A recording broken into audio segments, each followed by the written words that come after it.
Well, thank you everyone for joining us. I'd like to introduce Paul Gibson. He is president and founder of Shipping Saint, which is a web-based pack and ship logistics software company.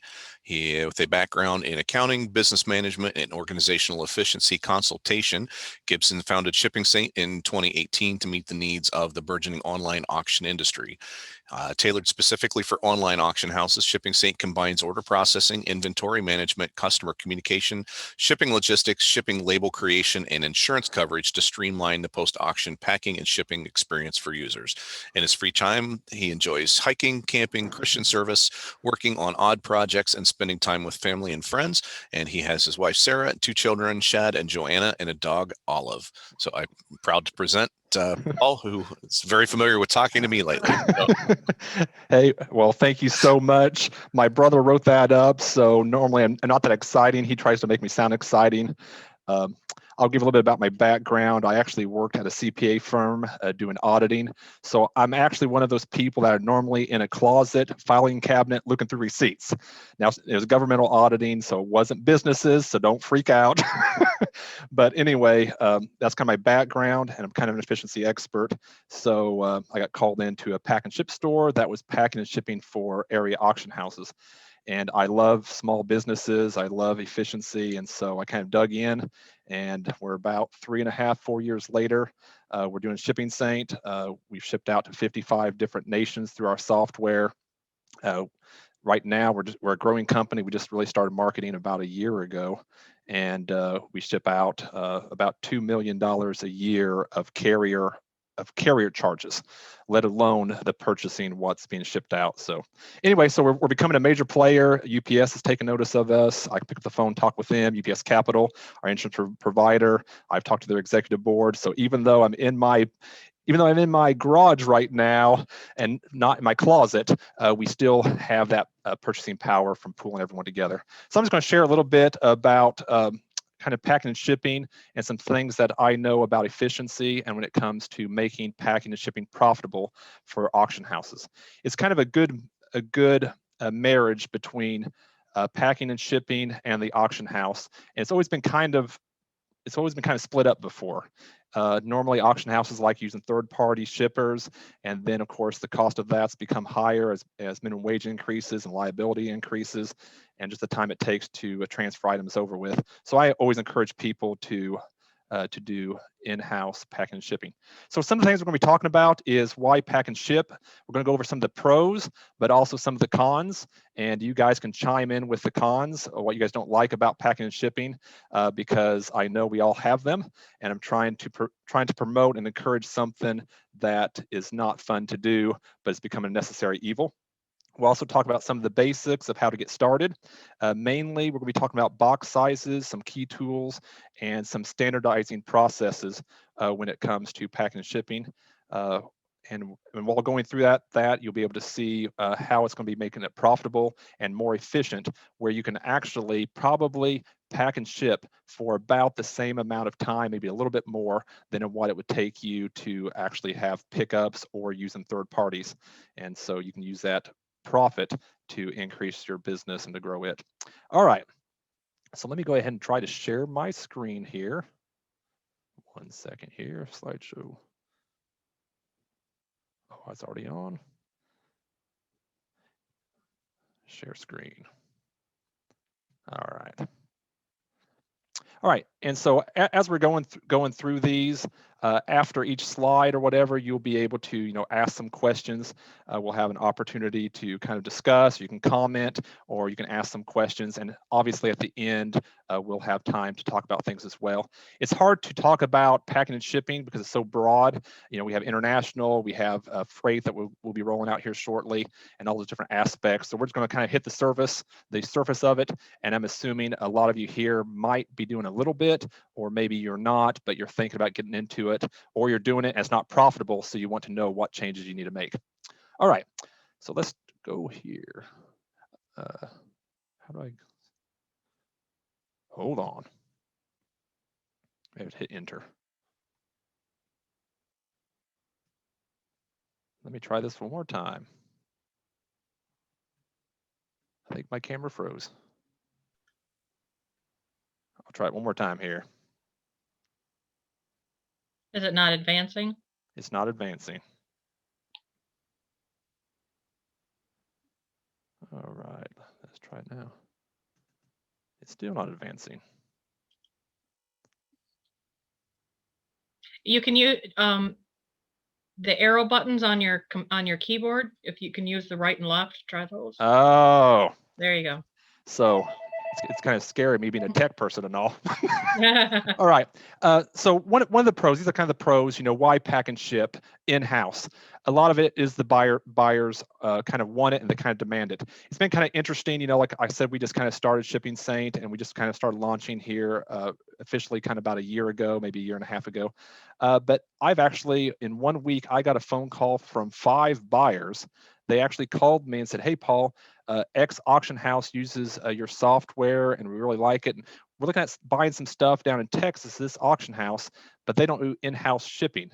Would you be able to give them a call and have them sign up and kind of teach them how to do all that?" So it's just kind of interesting how buyers are calling us, wanting auction house to do in-house shipping and to do it more cost effectively. It also helps expand your buyer's base. Like I said, we've shipped out through Shipping Saint. There's been to 55 different countries have been shipped out just last year alone. And so a lot of auction houses, even in small towns, are shipping things internationally. And so it expands your buyer base. If it expands your buyer base and more buyers come in, what does that mean for your business? It means an increased hammer price. So increased hammer price is good for you as well as good for the consigners. I asked some auction houses just to kind of give me their numbers, and I'm not sure what Brad said, but anyway, I asked some auctioneers, and out of those auctioneers, 38% responded that offering reasonable shipping, in-house shipping, increases their hammer price by 10 to 19%. 29% said it increases it 20 to 29%. Then you had 5% said it increased it 30 to 39%. So either way, offering in-house shipping, not only can you make profit off the shipping portion of things, but you can also increase your buyer base and the bidders, so that way you can increase the hammer price as well.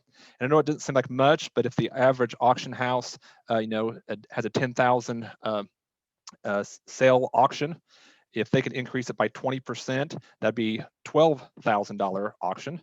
If your commission's 40%, that means $800 more in your pocket from the higher hammer price. And that means $1,200 in the sellers, the consigners pocket from the higher hammer price as well.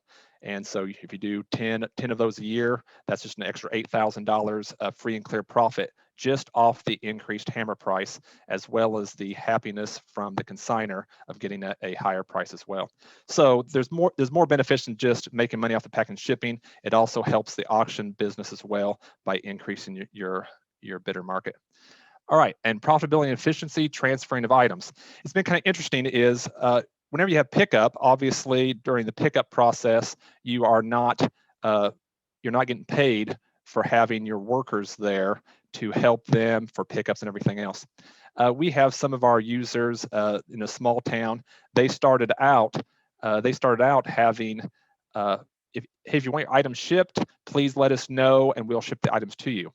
Then they kind of changed it and they thought, hey, if you want it to pick up your items, please let us know that of your pickup times. And now they kind of changed it where they assume everything's going to be shipped unless the person tells them that they plan on picking up the items.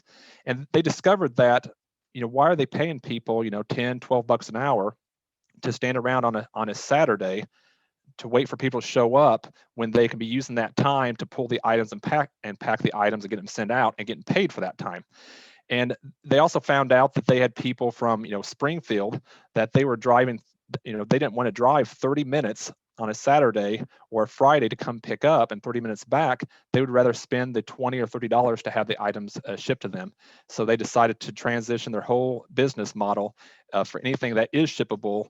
The plan is to have it shipped from their online sales. So that's an option you'd have as well. And obviously with more profit potential, you have the ability to offer better employee pay or increase their hours. I know at our pack and ship store, that's one thing. We're in a small town. We're in the it's in Southern Illinois. It's in a small town in Anna, Illinois. It's a town of about 4,000 people, and it's not really big enough big enough town to have a pack and ship store. But Shipping Saint, we wound up buying that store here in September as our testing ground. But it's one of those things where we're able to offer our employees better pay because of the packing and shipping portion. Because every week we have about 100 to 150 items going out the doors, and people from outside the area is paying to support our local pack and ship store. And not only that, we're able to be more efficient when it comes to packing, because we're able to pack those items on our time. So if the customer comes in to be helped at the counter, we can help them. If it's a quiet time, they're in the back, they're doing packing. So it's better efficient use of time. So we're able to, we used to hire high school kids and college kids, or minimum income employees, and now we're able to hire a 45, 50-year-old guy that he left his job at Coke being a salesperson to work at our pack and ship store, and so he manages that right now. So we're able to offer better pay, and it gives us a lot less headaches. All right. Does anyone have any comments or anything like that based upon at least that slide, some of the pros? I think I got them all covered, but if you have something, you're welcome to share that as well. Just a quick point, Paul. Yeah. For me, with the seller side, it's an advantage when I walk in the door and I start talking about the fact that we have buyers from across the country and around the world, and that we are handling that shipping in-house. And it makes us, appear, well, we are more of a full service company at that point. And they like the fact that, something that's not going to sell as well locally is going to get that broad regional, if not national or international, search, and we can ship that out, and it doesn't cost the seller because all of that is paid for by the buyer. So it's Yeah. another advantage when I walk in the door to quote a job. Yeah, that's really good. I'm gonna write that on my notes myself. Steal away. Yes. No, that's a really good point. When it comes to marketing and to get some of those jobs, that's great. All right. So some of the cons for not doing in-house shipping, and I know you all have them. Even Brad has these as well.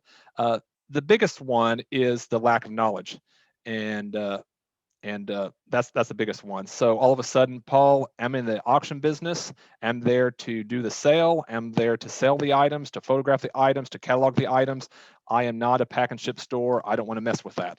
And a lot of times, because like Paul, I don't know how to set up an account to carriers. How do I do the pickups? How do I do that type of thing?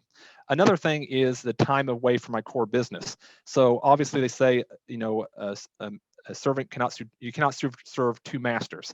So sometimes you might be a small auction house, and it might be difficult enough to run the auction business, and you think, boy, there's no way I'll be able to handle the pack and shipping portion as well.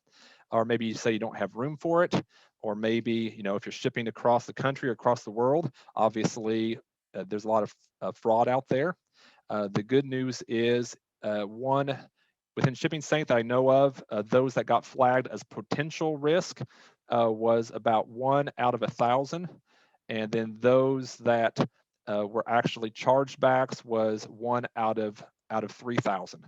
So it's not a major issue, but it is some issue that you'd probably want to keep an eye on. And us at Shipping Saint, we're actually going to be working on a fraud prevention measure because we don't care what auction platform you use. We're able to capture the data and addresses. We go by addresses more than we do names. And so we're able to maybe flag potential addresses and try to keep things from being shipped out. If that address was flagged as a fraudulent one, or if an auction house or user made some report on that one as well. So, but fraud is an issue. Also, handling damage claims, that's always a pain. And that's one reason why we decided to go ahead and handle that process as well and become experts in that area. So the biggest one is lack of knowledge. So let's go over some of those things in lack of knowledge and try to kind of pinpoint some of those things that you might not know much about. So a lot of it, like I said, the carrier account setup, how do you go about that? Which carrier is the best? How is USPS doing right now, which is not good. I'll give you an interesting fact though. I read a report from a consulting firm during Thanksgiving and Christmas, the shipping industry in the US alone shipped out 3 billion packages in that 1 month time frame. 3 billion packages. They did a phenomenal job. Only 0.5% did not arrive on time or arrive. Only 0.5%. Sadly, that 0.5% was 15 million packages did not arrive. But overall they did great, but you all had experience of a delayed package, a lost package. If you do any type of shipping this past year, that has happened. One thing that's interesting is with our with our buying power that we're pulling together with all these auction houses, we are able to get a lot better response. And last year alone, only one claim got denied all last year. They paid for things stolen off the porch, about gold, silver, jewelry. Even last month alone, we paid out over $50,000 in claims. And there was probably maybe 15 or 20 last month alone of porch pirates that our insurance company actually covered, which is kind of unheard of. So, all right. And so another question you might have about international shipments, how does that work? The harmonization code, the new trade rules when it comes to shipping to Canada as well as Mexico. And so those are things that we can help you with. How much do you charge? That's another thing you might not know what to do, how to get buyers to pay, scheduling pickups, handling damage claims, the accounting portion. I was just talking to Brad before everyone got on. That accounting portion with the carrier accounts has always been a difficulty where you charge and you don't get that invoice in for about 2 weeks, and then trying to match it up is almost impossible. So we try to eliminate that. And then the box material inventory you need to use, and then how to pack. So this group in the first is something that Shipping Saint can answer those questions, and our software kind of handles a lot of that stuff, but I'm not here to be too much of a commercial. But I'm going to talk about things that we don't do, but we can help you with when it comes to box and material inventory that you need, why we recommend it, and how you can make your shipping department more efficient by doing some of these recommendations here. All right. Any questions on the cons by chance? Does anyone else have anything else to complain about when it comes to packing and shipping or issues that you have there? All right, we will carry on. All right, I don't know why this one's in here. Okay, I don't know, we'll move on. All right, so here is kind of the Shipping Saint recommended box sizes. So with Shipping Saint, we recommend you get cubicle boxes. So 4x4x4, 6x6x6, all the way up to 26x26x26. So why do we recommend these box sizes? There are 2 reasons. First of all, a box can fit inside a box, which we call double boxing. I hope you guys understand what double boxing is. So basically, you can get, I think I have a picture here. All right, so double boxing is where you can, put a either layer of bubble on the bottom, one on the top, and you can slide one box into the other. So that gives you a little bit more, a 1-inch area of cushion that if they damage it, if they drop it, throw it, it really helps fragile items. At our pack and ship store, we require our packing and shipping department, we require anything over $300 or fragile, we require them to double box that item. Double boxing covers a multitude of packing errors, and it's able to withstand, just being double boxed, it's able to withstand a lot of times being dropped, being crushed, those types of things. And so that's why we use cubicle boxes, because you're able to double box these things. So here is some actual data from Shipping Saint. So this is data from all the shipments that go out and what box sizes they can fit in. So we know that if you have 100 shipments, we know about one box would be able to fit in a 4x4x4 box size. We know that 17 would be in 6x6x6. We know that 17 would be in 8x8. So you can see which ones are used the most, and based upon how many shipments that you have going out, you're able to kind of get a rough feel of what inventory that you need to have in your possession to do all that. Another good thing about having these types of boxes that are cubicle is you don't have a whole lot of box inventory. I've been to some auction houses doing some consulting work and helping them set up their pack and ship stations. And no joke, I've seen some auction houses having 42 or even 50 different box sizes. Whenever I did my consulting work at the pack and ship store, they used to have more box sizes. They used to have used boxes, and I sat there like the freak in the corner with my Excel spreadsheet, my timer, and I timed them for about 4 hours a day for about a week, timing their every single movement, what they were doing, how long it took them to do this, how long it took them to do that. And so one thing we did, we actually cut out the used boxes, and we cut out all the different box sizes, and we standardized it all. So standardizing it will save you a lot of time. And I don't know about Brad's crew or someone else here that does in-house packing. I don't know how much inventory you have, but if you have a large inventory, I bet you are spending quite a bit of time trying to find the correct box. Brad, is that correct? I just went through my inventory in Shipping Saint. I currently maintain 28 box sizes, but we've got them laid out on shelving to where it's very easy for us to find them. But I still find myself cutting and shaping boxes probably 15% of the time. But I also look at my upcoming auctions, and like we just did a poster auction, so I knew I needed poster boxes. So I had already ordered those a couple of weeks ago. They're laying off to the side. So, we're proactive in looking at what we're going to need, gun boxes, things like that. Awesome. So you're not too crazy. If you said 30 or 35, I probably would have yelled at you, but I won't do that. I will keep it under 30. And so in here, I have some, picture boxes, like he said, the round 2 boxes for posters. There are always going to be some specialty boxes, but those are used very, very, very few of the time. And so here I can email you this list if you're interested to see what it is. And not only that, these box sizes are standard, meaning you can get like a 12 by 12 by 12. You can get it for, I think, about 80 cents, maybe 70 something cents. You can get them for, they're pretty standard sizes. And so when it comes to, he mentioned about resizing those. Resizing is the way things go. You're not Amazon. Amazon standardized things, and that's why you might get a huge box that has a flash drive in it because they standardize it. And that's just how it comes. Since you're doing a lot of custom boxing, these items are unboxed, you are going to be doing some resizing. Like he said, about 15% of the time you will be doing some resizing. Here are some tools that I highly recommend getting. These are box resizers. It has a little perforated tool on it, so you can easily zip around the thing. Cut the razor blade up the side and then fold it down. It makes a nice clean fold to cut a box down or to resize it. And we can also show you how to resize cubicle boxes to elongate them. So whenever I say elongate them, what I'm talking about is those 12 box sizes, these 12 box sizes can actually turn into having 66 different box sizes.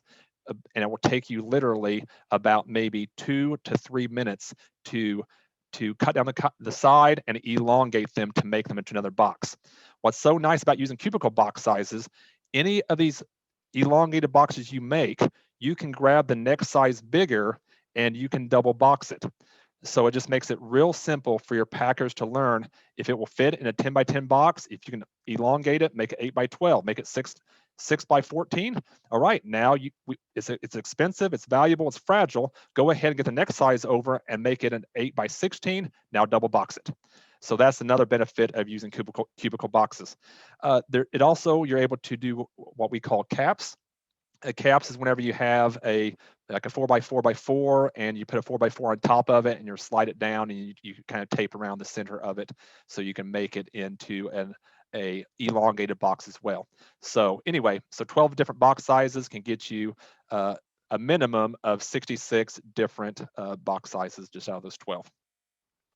Down here, I put here a 26 by 26 by 61. That is the largest dimensional weight you can have with a carrier. So you could barely cap a 26 by 26 by 26 box. And so that is what I consider a box size that is reasonable to ship through a carrier, that size. All right. One quick question, Paul. You bet. I've noticed before using Shipping Saint, when I was going through other carriers or using UPS directly, and we would take a 16 by 16 by 16 box, and we'd have something in it that's just a little bit too big for that box, but it wasn't fragile. And so once you tape the box closed, it's actually 16 by 16 by 16 and a half. Yes. And then it goes through the UPS system, it hits their laser system, and it measures, and by God, it's not a 16 by 16 by 16 Yes. anymore.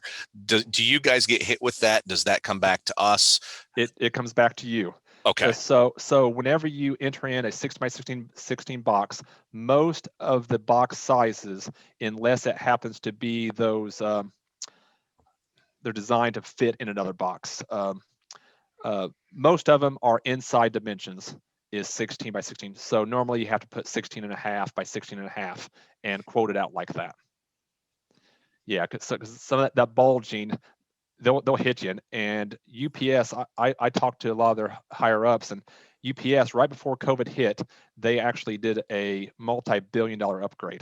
So they are scanning every single box that goes through, and boy, are they accurate.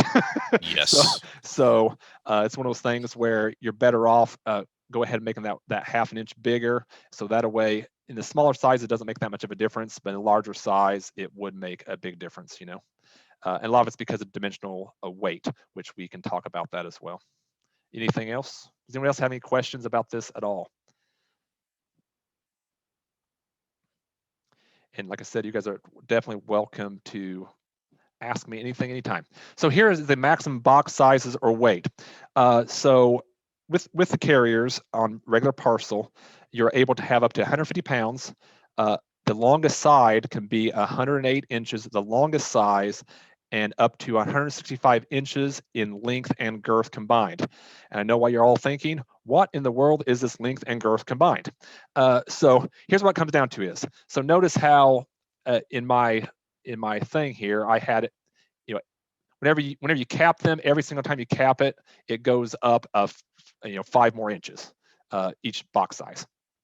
So this one, it didn't go up 5 because it has to be capped at 61. Otherwise, you will exceed this mark. So here's what the girth is. So it's length, and the girth is all the way around. So in this example, like I had at the very bottom here, it's 61 inches long. That's the longest side. And then the girth around it is 26 by 26 by 26. So that gives you the 165 inch maximum dimension. Now, like what Brad said, if by chance it's bulging and that's 166, they're going to hit you with a major surcharge of about, it might be $25 for being a half an inch too big. So you're better off calculating an inch or two smaller than this, just to make sure that you don't get dinged with that massive surcharge on that. All right, so some of the best practices. This is what Shipping Saint, or this is what we recommend. The biggest thing is about efficiency, and the efficiency is what's the most important. So part of the efficiency and part of the things that you can do with efficiency is, like I said, the labor savings. So one thing that we do, and I don't want to toot Shipping Saint too much, but whenever I did my analysis, I designed the software. I designed it for the Pack and Ship store. So one thing that I saw happen a lot is the communication with the buyer. So after the sale's over with, you all know what it's like. No one reads your terms. The sale's over with. They're all calling in. Hey, yes, when's the pickup time for this? Hey, what did I win? Hey, how much is it going to cost to ship this to me? Or, hey, do you guys offer shipping? They ask all these questions after the auction's over with because no one reads the terms. And so one thing that we highly recommend is that you send out a quick email or text to the buyer right after the sale, telling them how the process works in simple, small steps. And that reduces the phone calls. The users say about 90 to 95%. Brad, do you use that by chance? I do. We just had our auction on Sunday for guitars, tubes, radio tubes, posters, and vinyl albums. And I had everything set up ahead of time. So I had all of my, templates, everything, the language set up ahead of time. So as soon as the auction was done, I exported the information from AuctionFlex directly into Shipping Saint and sent out the automated emails saying, hey, step 1, click here, let us know if you want your items picked up locally or if you want shipping. Step 2, if you're picking up locally, click the Sign Up Genius link. Step 3, if you need shipping, go back to step 1 and hit the shipping button. Within 2 hours after the end of the auction, I already had 48 people had contacted me automatically, letting me know that they wanted their items shipped. I did not get a single phone call. I did get 3 emails that day from buyers from live auctioneers that just hadn't seen the email from Shipping Saint. But normally, for 2 days after an auction like that, I will be a nonstop barrage of phone calls and emails asking, okay, I bought this, what do we do next? I did not get that. Literally 2 hours after that auction, I was already here. I had 6 or 8 packages packed up and ready to go out Monday morning. And we are probably halfway done with packing that auction already. So you have, with that communication, you have about 90%. What do you say? I have some users that say 98%, but it's at least 95% reduction in phone calls and emails. That's huge. That's huge. Which is great for me because I don't like talking to people. So that's nice to know. And so a lot of it, when we talk about efficiency, I know it sounds terrible, but the biggest use of time is talking to the buyers after the sale. So a lot of times they ask you questions before the auction. You're spending your time on the phone with that. So if you can spend that time on doing something else, that will make you more money. And that's kind of interesting. And I'm just going to kind of share with kind of my philosophy in it all. So whenever I design the software, I designed it for the Pack and Ship store, and I looked at it and I thought, okay, I'm saving them every shipping order that I'm saving them $3 of labor alone. So I'm going to charge $1 per shipping order. So that way, I'm not taking half their savings. I'm not taking all their savings. I'm just going to take 1/3 of their savings and become a partner in their business, basically. And so we started at the very beginning charging $1 per shipping order sent. And then we added on the labeling software, the text features, and all these things since then. But we added on that text feature they talked about in the email. We don't charge for that because my whole philosophy is I want Brad to be more efficient. If he doesn't spend that first day or two answering the phone, doing emails, doing all that, if he spends that time packing, getting them out, or better yet, cataloging for the next auction or getting more business for the next auction, all of a sudden, if I can make him 20 to 30% more efficient, then all of a sudden he's going to have 20 to 30% more auctions, which means what's that going to be doing for me? More shipping orders are going to be coming in, and I'm going to increase my revenue as well. So my motivation is to help Brad or users or whoever to be more efficient. First of all, because I like it, I'm kind of good at it, and it's just kind of fun to help this more small business owner there. All right. So that's about some of the efficiency. Charge a fair rate. So I was talking with Brad ahead of time. Some auction houses, they choose to say, hey, I just want to charge, $5 per lot. I've seen some auction houses, they say, Paul, they said they charge $20 per lot. I recommend you charge a hourly billable rate. So you know what you're getting. It makes the curve of the charges be more equivalent to what they purchased. Whenever I did the consulting work at the Pack and Ship store, the number one complaint was not the rate. That was not the number one complaint.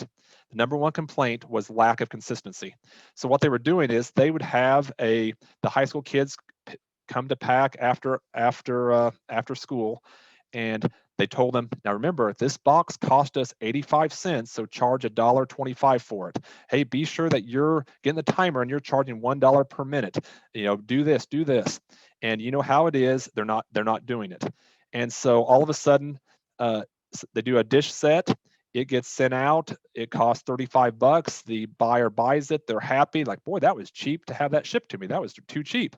Then the next week, they bought a box of baseball card and a signed baseball, and then they're so upset that you charge them $5 labor to throw that box of baseball and the baseball card or whatever in a box. Like, that you charged me $5? Last week I got a dish set and you only charged me $6 last week for a dish set. They're complaining. So the number one complaint was inconsistency. Since we switched over to using this and doing hourly rate, 1.5% complaint rate. And not only that, those complaint people can be turned into repeat buyers. So I recommend you charge $45 an hour to $65 an hour rate. And with that, you'll get about a 1.5%, 2% complaint rate. But there's several factors involved with that. It's kind of speed of notifying them. It's getting it packed quickly. You know how it is after the auction. If you spend 3 or 4 days answering phone calls, doing pickups, you're on day 5, you're packing it, you're on day 6, 7, 8, or 9, and then you're notifying them the price of shipping. How excited are they about that product? They're not quite as excited, which means a $20 or $30 bill might make them upset. So the quicker you get that sent out to them, the quicker and happier that they are, and the quicker they'll pay. So we recommend $45 and $65 an hour rate. That's totally your call. We have some users, they just charge $20 an hour, and they're happy with that. So it's totally your call. We charge $65 an hour at our place, even up to $68 an hour. A typical UPS store will charge between $100 to $120 an hour. So that's why you hear people getting complaints about shipping cost. It's because UPS stores is a franchise. They're there to make money, and they have to manually enter in all your information, and that becomes labor intensive, and they want paid for it. So they charge a lot. All right, with Shipping Saint, you're able to, or any carrier, you're able to get a discounted rate as a business user. So I recommend you charge the published rate. So that's if the buyer would get online and they go to ups.com or they go on to the post office, they can look to see a flat rate package or priority mail package will cost them $10.50 to ship it. So why in the world are you giving them the commercial plus rate and charging them $8 to send it to them? Go ahead, that's your hidden profit right there. Go ahead and charge retail rate. You can always lower your hourly rate if you want and have that hidden. So I recommend that. At our pack and ship store, we used to charge retail rate, then we went up $1 over retail, and our complaints didn't go up. And so about 3 or 4 months ago, we are now charging $2 over retail for the carrier charge at our pack and ship store. And that definitely helps us to make more money as well. All right. Another thing, best practices, rarely used boxes. If it's first of all, used boxes, the insurance company can reject it if you use a used box, because that little padding between them gets kind of squashed down as it kind of vibrates. They're designed for single use. It's okay to use used boxes if it's a smaller size, in my opinion, but I don't recommend using used boxes. And Brad probably has something to say here, it looks like. Absolutely. To me, it's an image thing. When I bought the business, we were spending a lot of time, trying to find used Amazon boxes and reusing them, and we never had the right size. And to me, if I'm receiving a used box from an auction company, it doesn't look good. I would rather have that new box, and I'm to the point I want to figure out a way to put my logo on the outside of the box too. Yeah. It's kind of interesting, like whenever I did that consulting work for the pack and ship store, just the time it took them to look through used boxes to find the right box. It was crazy. I'm not kidding you. It averaged out to be like a minute something, because all of a sudden they would get one out, they pull it out, and oh, that's not quite right, and it's something a little bit bigger than this. It was crazy. And so we got rid of that. It cleared up the area. It made for a better work atmosphere as well. It's kind of funny. Sometimes, we handle the insurance claims. And so there's a link that the buyer can enter in the pictures and all that kind of stuff.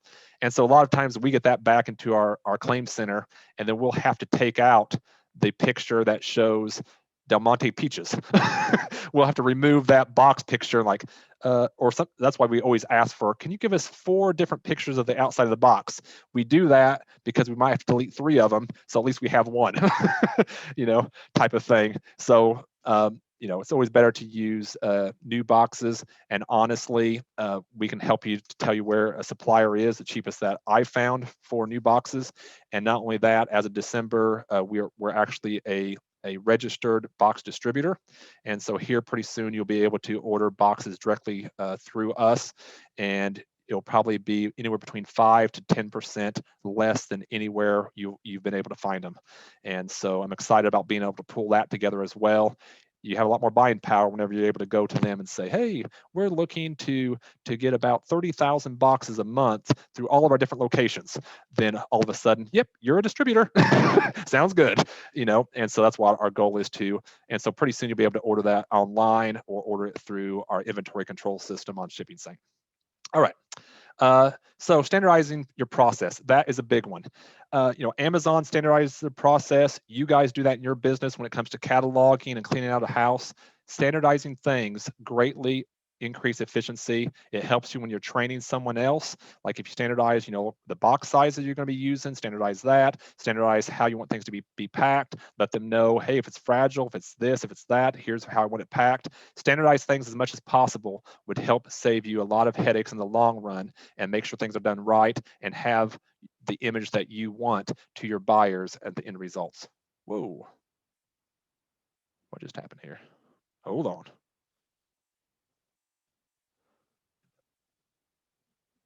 I don't know how to go back. Well, I'll just continue on. Did your PowerPoint freak out on you? It did. I don't know how to go back. I'm double clicking it. Let's see here. It doesn't matter. This is the last slide anyway. Let me just delete this one. Maybe that will do it. Delete. Yes. All right. That was easy enough, but I had to throw a little commercial in there. All right. So reducing labor time, we talked so much about that. If you can reduce the phone calls and emails after the sale, that is a huge one. That very first day, if you can start doing something productive, whether it's setting up for the next auction, whether it's clearing the house out, whether it's doing, you know, reconciling things, whatever it is, if you can reduce your phone calls and emails after the first sale, that's a huge game changer right there. Huge game changer, reducing time. And also those that need follow-up communication. What I tell a lot of auction houses, like for instance, in our system, as the item is, you know, right for sale, they can get sent an email or text. Those that want shipping, it can go to the next stage. And ShippingSync does have the ability to send out an email or text at that stage. I tell our users, tell them, I said, hey, that might be too much. Too much communication to them, too many texts, it's totally your call. But if it's going to take you longer than 5 days, 5 to 7 days to pack those items, I said, you're better off sending out that text to let them know and to automate that process. So that's a huge one, because if all of a sudden, if they want their items to be shipped and they don't hear from you in 3 or 4 days, guess what they'll be doing? They will be calling you saying, hey, what's the status of this? What's going on? So you're better off communicating with them ahead of time and say, hey, please allow us 3 to 5 business days to, you know, to pack your items and send you the invoice of the cost of packing and shipping. All right. It also, a big one is the standing around time. So right now I'm working with a large auction house, and we're actually designing pickup software, like a pickup screen. So similar to our packing screen, but it's designed for pickups. And so the biggest issue is a lot of times you're doing a lot of stand around time. So during that stand around time, if you have a lot of labor, a lot of helpers, you know, how can they use that time to be more efficient? So it could be, you know, maybe grouping the things for the packers together, putting them in a flat, that type of thing. Go ahead and set those things up. So that way, if there's any downtime, they can use that time doing something productive. And to do that, it takes a good communication to do that as well. And I love this one, turning complaining customers into repeat buyers.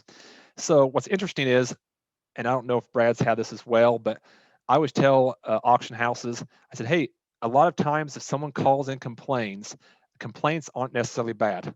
And don't get all upset if you have someone that calls and complains, because Americans are complaining people. So no matter what you do, you will get yourself a 2% complaint rate no matter what you do. It doesn't really matter. I have some auction houses, they call me every time. I'm kind of like their counselor. They call me and they just tell me what's going on about, hey, so-and-so, I got this call from this person and man, they're complaining about this and that and the other. I'm like, hey, that happens.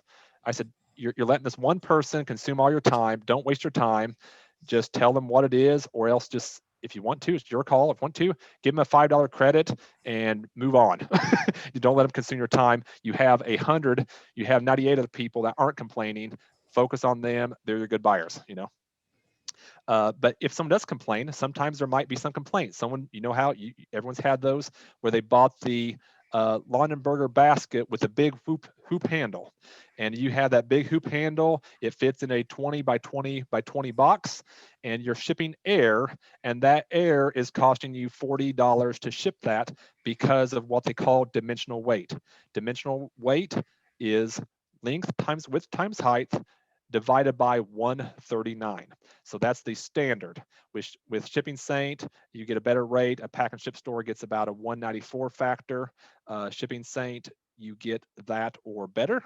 I'm not allowed to tell you what it is, but a lot of times you'll see on your screen why you are getting things shipped and you're making, you know, $14 markup or $15 markup on some packages. A lot of that might be because it fit within that good dimensional weight factor where the weight ratio to box size was good.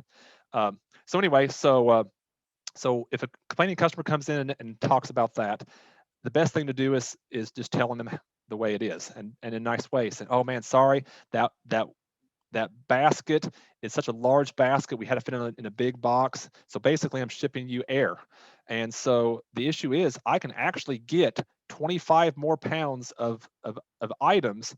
If it will fit inside that basket or inside that box, the carrier rate is not going to cost you a dime more. So what I could do, I can hold it here. We have a sale coming up on Thursday. So if you buy other items, I'll have to charge a little bit more time and material to repack that, but the carrier charge will not cost you any more.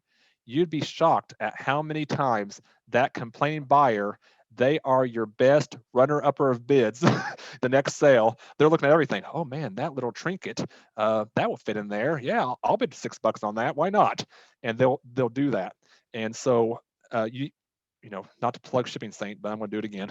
So one thing nice we have in our system where if you import in the next winning bid list, it will automatically turn it red if it has an unpaid or open shipping order.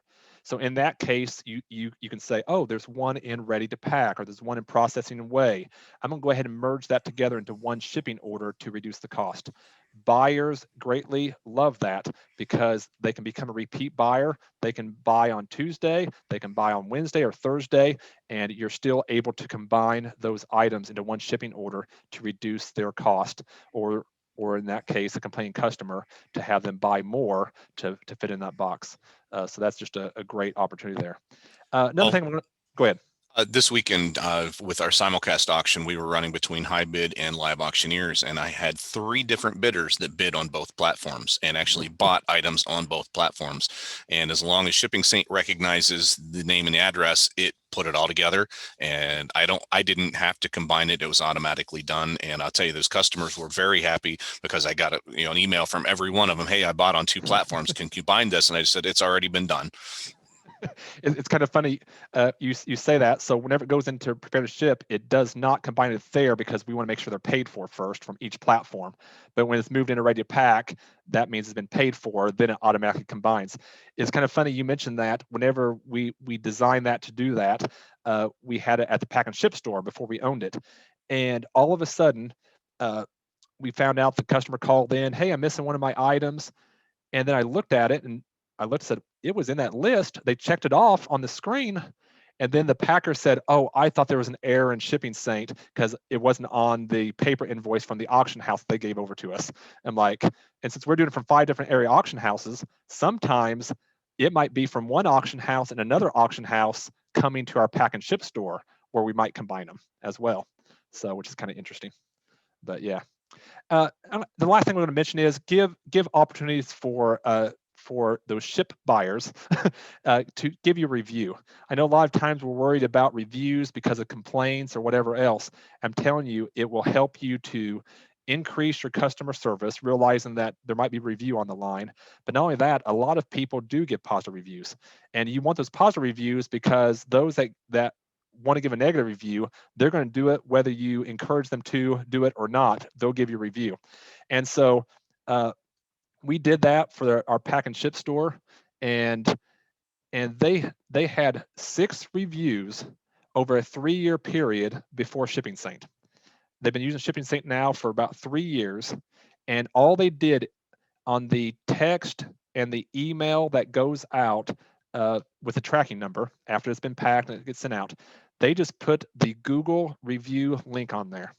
And not everyone will do it. They put that on there. As of this morning, there is 91 reviews, 4.6 stars. So here they got, what is that, 85 reviews in 3 years just from their shipping auction customers. And you can imagine being an auctioneer. I know you guys are kind of in competition with one another, but if someone wants to Google an auctioneer to buy from, are they going to buy from the one that has 3 reviews, or are they going to buy from the one that has 91 reviews? So people will look at our 91 reviews, they might think, boy, that pack and ship store, they are incredible. They must do a lot of stuff. We're in a town of 4,000 people, very poor area. The whole store, our packing department is literally 15 by 20 packing department, and we're able to handle that. And it looks like a big company just because of all those reviews. So I want to highly recommend that as well. That's about all I have, and the hour is about up, but I definitely want to open it up to questions because I just basically kind of cover the surface of it all. We could do packing training. We actually have a studio with a above camera stationed, and so we can do packing training. We have a certified packer on staff that can do those for you as well. If you ever have any questions, just give me a call. We can definitely help you out. Does anybody have any questions at all? Complaints, comments, accusations, anything? Well, that was easy. They're a quiet group today. And a boring teacher today. No, Chris, I got a message from a guy named Chris because there is the messaging center within Shipping Saint, and we had this guy's stuff packed the evening of the auction. It went out Monday morning, and I received this message back through the Shipping Saint system. Can you guys teach the rest of HiBid to do this? This was the easiest, smoothest transition from auction to payment to shipment. So, yeah. So Brad, we are making you look good. Yes. Well, my biggest compliment is the fact that you basically bought me 2 days of time this week. And having all of that information back from the buyers without those emails and texts and phone calls on Sunday and Monday, I was actually able to do a lot of packing and shipping on Monday and yesterday. So, normally after an auction like that, I'm not getting really into shipping until Wednesday. So I've already shipped out, I think about 30 packages, something like that. So. Are you guys able to see my screen here by chance? Yes. The calculator screen. I'll just share this because a lot of times we kind of went through it so quickly, but realistically, what is the profit? What is the speed of payment? What is the cost that it costs to buyers based upon data? And I love numbers. I'm an auditor. So I took almost a 7,000 sample size in Shipping Saint. And here's some of the information. This is speed of payment. And a lot of that's because of that text feature where they get it on their phone, they pay right away.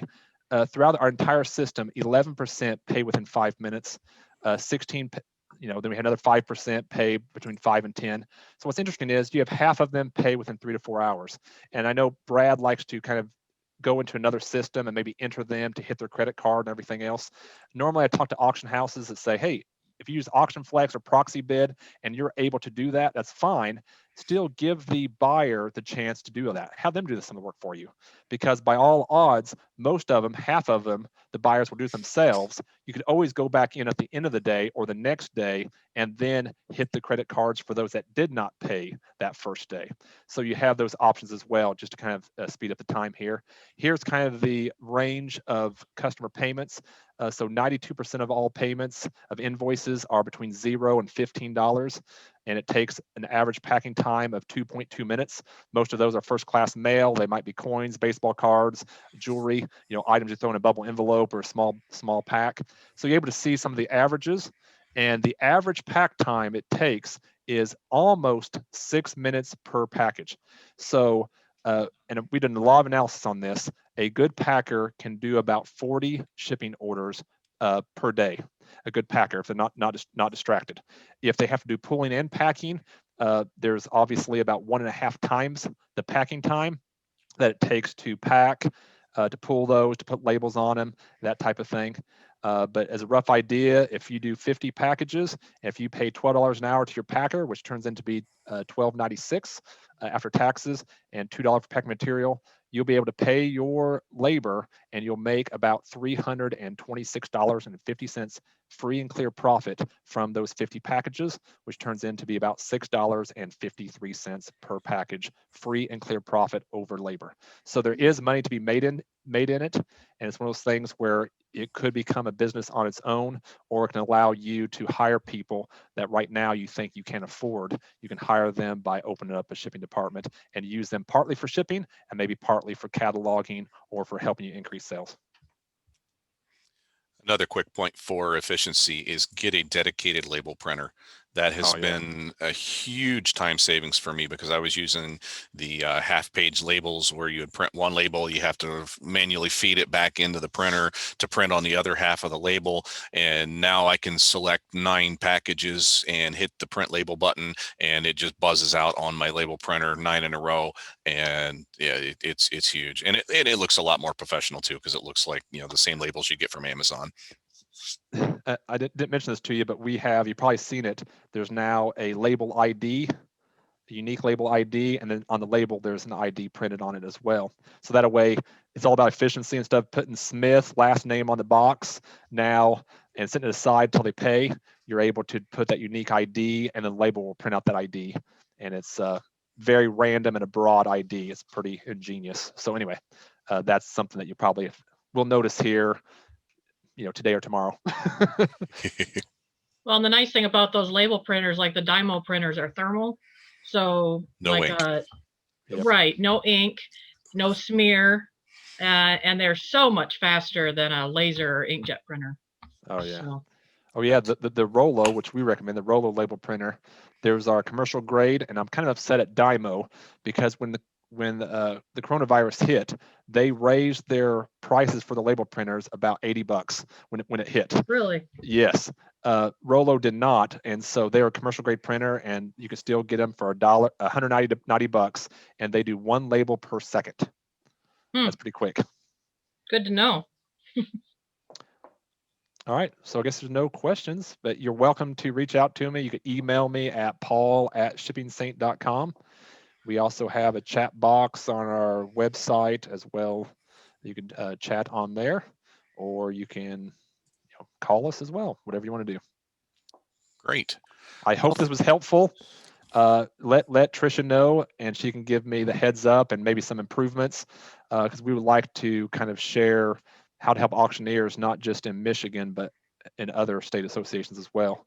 So definitely give feedback, and I'm not the best speaker in the world, so I can definitely use the feedback, some things to hit, some things that are important to auctioneer specific, and we'll make sure we hit that at our next one. Great. Thank you, Paul. On behalf of the Michigan Association, we appreciate you taking the time out to come in and instruct folks on the shipping side of the business, which has never been a popular part of the business, but you've definitely helped my business. So hopefully other people will see that benefit as well. So again, thank you so much for taking your time. Thanks a lot. Thank you, Paul. All right, thanks.